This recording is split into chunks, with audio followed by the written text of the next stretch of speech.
Father Marshall V. Summers had a series of initiations with an angelic presence. And this angelic presence called him into the deserts of the American Southwest and told him to begin to record a series of messages for the world. And he did that. And in the years that followed, those messages came through him. And those messages are now what we call the new message from God. The new message from God is a series of revelations delivered to Marshall over a 38-year period.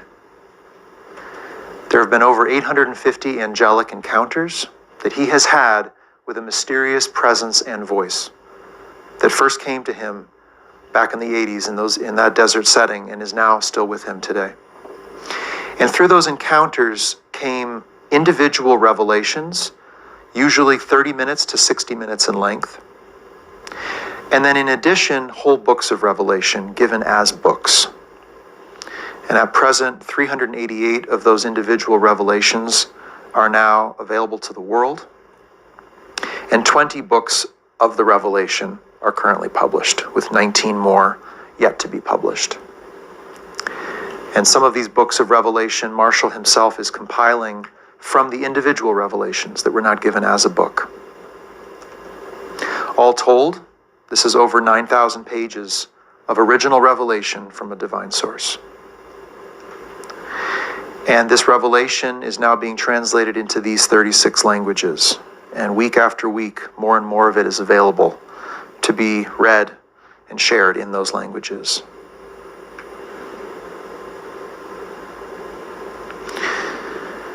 And yet, when I step back and think to myself, what is the new message? I also feel that it is more than just these books and these revelations, these texts and these audio recordings, which I'll speak more about in a moment. It really is communication at its heart. This is an extension of love and connection from a divine source through the angelic presence that oversees our world into this world to you. It is fundamentally communication beneath words and beyond words. And that communication lives on in this day, even though some of these revelations were given many years ago. The intention, the will, and the relationship that you have with that higher power is reflected in these words. These words point back to it, and it is a living experience that you can have by studying these words, by practicing these words, by living these words. So the message is more than a message. The books are more than just books. It really is an extension of this relationship that we have and a communication of a new intention, a new will for our human race as it goes into the next phase of its evolution and steps out into a larger universe of life. So I'll speak more about that in a moment. And before I depart this question, these are the books of the new message from God as they stand right now. The ones that are online or mostly online, all free and available for anyone in the world to read and to study. They're organized into 7 volumes, and Patricia and I, my mother who's with me tonight, we're going to talk more about these volumes tonight and tomorrow. Volume 1 is the revelation of a new set of realities, and you can see those new realities reflected in the titles of the books of Volume 1. And tomorrow morning we're going to be going into what it means to learn about those new realities, to integrate them, and then to act upon them in your life. So, this is the new message from God. The next question, very important. Why is it here? And why is it needed? The new message is fundamentally here because of 2 enormous evolutionary changes occurring in our world. The first is our emergence into a universe of intelligent life, which is occurring now through contact with that intelligent life here in our world. And the second reason it's here is because of the degradation of our environment and what the new message calls the great waves of environmental, economic, and social change that are literally reshaping the surface of our human world at this moment, and that we are all dealing with increasingly, even in the context of a global pandemic. These 2 great evolutionary leaps, steps, hurdles, walls, however you want to picture them, are things that we must have a revelation from a higher power to fully understand Well, first to recognize even, and then to understand, and then to wisely act upon, not just in haste in this moment, but over decades and even centuries. Because who on earth is looking ahead more than 1, 2, 5, maybe 10 years? Who's looking 100 years into the future? Who's looking 500 years? Well, the answer is that the creator of all life is looking that far ahead, and that we are not. And though we do need to deal with what's in front of us today, the pressing matters facing our societies and our own personal lives as well, we need to be acting in a way that hopefully prefers a beneficial outcome in that 100 to 500 and beyond time frame, so that our race, the human race that has been on this planet for many thousands of years, can continue to evolve and grow and make a contribution to other life beyond our world, ultimately. That's the vision. And so without a new revelation to tell us what's really happening within and beyond our world, how to hold it or how to regard it beyond our own personal self-interests, beyond the identities of our nations and our tribes and our religions, without a revelation to tell us what to do individually that would be a part of a greater coordination of individuals within our world that transcends our own personal self-interest. How would we be able to know these things and take those kinds of actions? We couldn't. It takes a higher power to show us what we cannot see, because we do not know what we do not know. And therefore, how could we ever act upon those things we cannot know and see without a revelation from a higher power? So those are the two big reasons the new message from God is here. And there are many others. And a deep one, a really important one, and I can't go through them all, but I want to touch on this one, is that it is here in the world because we are here in the world. Who we are is a soul passing across lifetimes, making an appearance in physical life to make a specific contribution, one that we wanted to make, which is why we're here. And where we came from before this life, that spiritual reality, a permanent reality, has sent this message from God to reach us here, to allow us to remember a greater life that we had, a greater will that we had before entering this world, and to give us the tools we need to access what it calls knowledge, the spiritual mind that we now carry, which can, through us, give unique and greatly needed gifts to the world in concert with others. And so the new message is here because we're here. It comes from the same greater reality that we came from. It is a message from home to us who live adrift or in exile or in isolation or estranged from our greater spiritual reality. And it invites us home so that we can bring home here to a world that desperately needs that experience. So this is part of why the new message is here. And lastly, before I depart this question, it is the very immediate, very urgent crises that we are facing in the world today. Some of those crises I'll share with you on screen here. Climate change and catastrophic weather, rising seas in the decades ahead, declining resources around the world, overpopulation, economic instability, escalating war and conflict, human migration, the loss of arable land and fresh water, destruction of our natural environment, pandemic illness, and finally intervention by forces from beyond our world. These are the urgent crises that the new message from God has long spoken of for years, and that it responds to very directly, and that it gives us the clarity and the comprehension and the tools to act, not just on the surface of things, but at a deeper level of things as well. And so the new message from God is all about these crises, which humanity has been unable or unwilling to respond to adequately for the survival of the human race, because that is our foundation. Our foundation is, can we survive? And if we can survive, we can give. We can make a greater achievement and contribution. But the creator of all life wants us first to survive, and presently we are not on the path of surviving. The new message makes this very clear. Presently we are not on the path of surviving into the deep future on a time scale that will allow us to bring forward humanity's greatest gifts. That is why there's a new message from God in the world.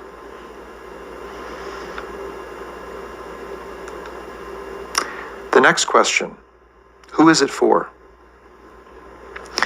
The new message is a communication from the source of all life.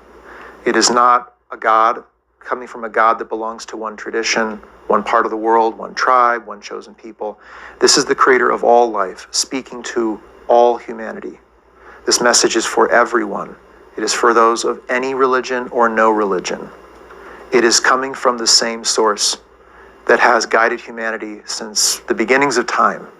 This is the divine source of life in our universe and that guides us here in the world today. And as such, it's inherently uniting. This is not a force to divide or to claim exclusive rights to God's word and creation and will. This is simply the next communication from the same God that has been seeking to guide us all along. And therefore, it's a gift to people of all religions that can hopefully bring them back to the heart of their religions. It's a gift to those who have no religion or are not even interested in religion or don't even believe in God. It's still a message for them. It's a gift to them as well.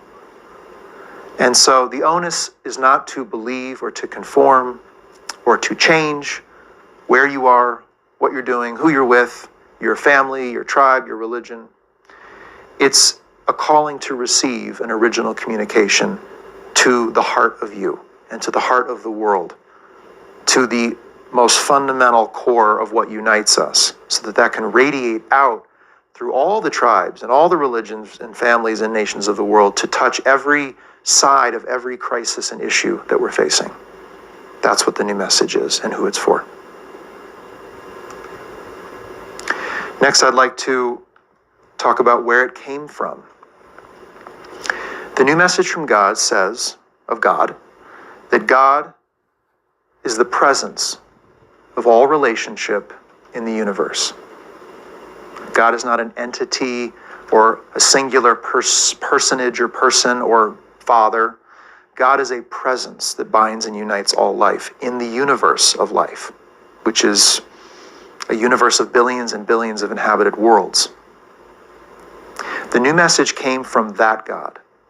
But this is a God that does not speak the English language, that does not know much about your life and who you're married to and what's next for you and what you like for breakfast and the problems that are waiting for you on a Monday morning at work.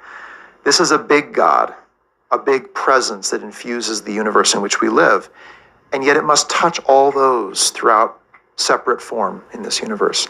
And so there's a cascading hierarchy of angelic presence that reaches down to touch all of us. And they do know your name and who you're married to and where you're going in your life and maybe even what's waiting for you at your desk on Monday morning. They are intimately connected to you. The new message calls them a number of things, but one is your spiritual family and the unseen ones, or the angelic presence. And so the new message is a communication beyond words that has now been translated into words by the angelic presence that oversees life in our world. And that is where it comes from. It is a communication beyond words, and the words that you read are the words of that communication now translated into a form that we can understand and translate into all the languages of earth and share with one another. So its source is divine. Its source is also angelic. And yet, I do want to touch on here that it's not just a message to reach us who are disconnected ourselves or completely separate from that higher power. We are intrinsically still connected at the level of knowledge, the spiritual mind within us. And so the new message is a communication reaching down to us. You could imagine from on high if you want, or from beyond, whichever sense of direction you like. But it is also a communication that is already reaching up through us, through knowledge within us. So it's not like we're just on the receiving end of a phone call, or we just got a letter from a distant continent. This is also emerging right through us, through the right like the water table rising up through the land itself. It's the spiritual presence of God that is in us now, trying to reach up through us, trying to reach from beyond us with this message.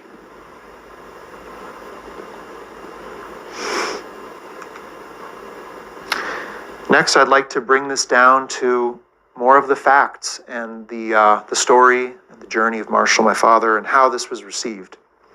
Patricia is going to talk more about this, so I'm not going to say a whole lot at the moment, but I just want to briefly tell you how the new message came into the form that you now see it on a website or in a book or in a recording.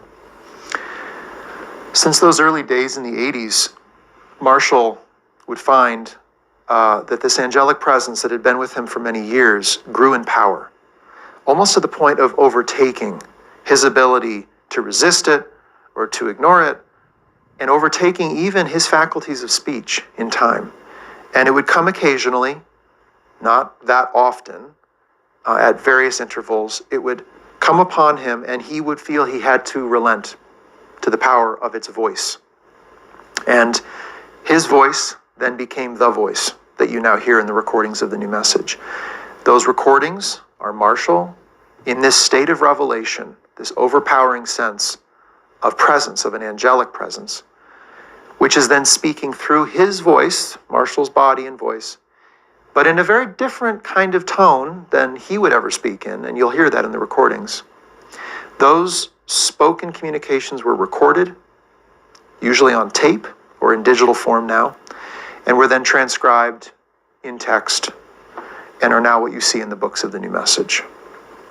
Everything you see in the new message was largely spoken in this state and recorded and transcribed. There are a few cases of Marshall writing this without speaking it. And that typically happened in times when his health was not strong enough to receive the voice, because the voice experience, in his own words, is massively overpowering. Like doing a day's work in 20 minutes. As if a symphony hall of 100 musicians just played one of the greatest classical compositions in history in his mind, within him. So very, very powerful, very taxing on his physiology, took a big toll on his health. And so, but that is how the new message was received.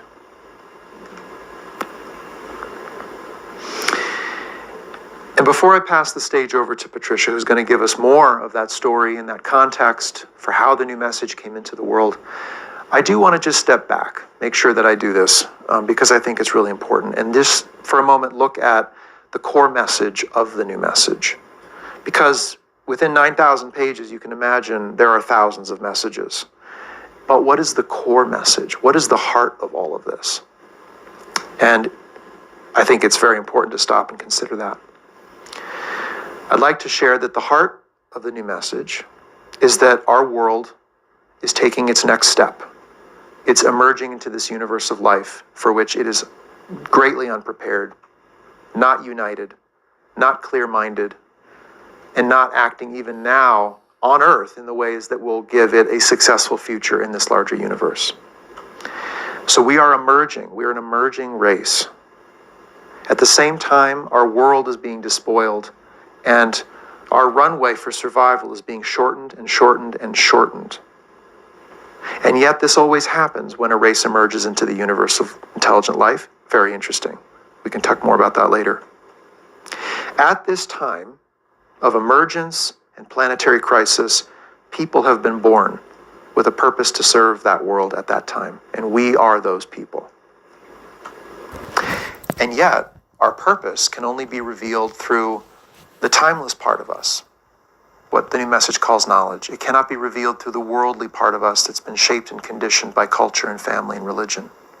And so, we need to make contact with knowledge, take the steps to knowledge, become students of knowledge, so that that knowledge can emerge up out of us in our lives through our words and actions, and make a contribution that we may personally never thought we would make. And that's because it comes from a higher power that is moving through us. The new message is about this emergence, this planetary crisis, and this knowledge in the human race. That's its core. From that, it touches many, many, many other aspects of life, many, many other problems in the world. It reveals the nature of God, a new experience of God, but of the greater community of life in which we live, not just a God of earth and our tribal histories. It talks about new forces in the world, like new environments like the mental environment, the environment of thought that we exist in. It teaches about relationships of a higher order, what it calls relationships of higher purpose. It is a set of very strong and very powerful messages to the religions of the world regarding what they need to stop doing, the ideas and beliefs they need to let go of. So it's a very strong set of admonitions in religion. It's all of this, but at its heart and at its core, it is our emergence into the universe of life, the next step, the planetary crisis we are now in, and the activation of knowledge in us, in you, so that we can make our contribution to that. So I think that's very powerful and mysterious and big, and it's beyond me, that's for sure. But I'm privileged and happy to be a part of it. And then finally, what is this all for? What is the new message here to do in the world? This is an important one as well. Well, the new message is putting forth a new vision for the human race, one in which our world is united under a new sense of identity, of that of being human, not just a person of a tribe or a nation or a religion, and that as a human family, we can emerge successfully into the greater community of life. We can thwart this very dangerous intervention that is occurring in our world. We can heal the environment of our world enough to provide a sustainable future. And in time, step out into this larger universe and interact with forms of life that will interact with us, whether we like it or not. And so this is the change that the new message is seeking to stimulate in the world. It is all going to be done through knowledge in the individual and through the recognition that we individually have to participate in something bigger and beyond us. It's not a political movement. It's not a movement to confront or to change societies or religions. It's a gift and a calling and a warning as well. And yet, it will be the individual who receives it, not the institutions, not the governments. And that's why the new message has been given to one man with no worldly position, no worldly associations, so that you individually could receive it unadulterated by any of that. It's a pure message received by one man for you. And so with that, thank you. I hope that was a helpful orientation for you, or an introduction if this is completely new to you. And I do want to share, let me see if I have that. No, I do not. But all of the books of the New Message that are being made available, you can read at newmessage.org/library. So everything I've shared with you is right there to be seen, to be read, and to be heard originally from the revelation itself. So I invite you to do that. It's a big journey to take. It's a big education. It's a big life practice that's required here. And it's a new way of living and being in the world. And as we go into the vigil in the days ahead, we're going to be spending time on each of those, on this new education, this new practice, and this new way of being in the world.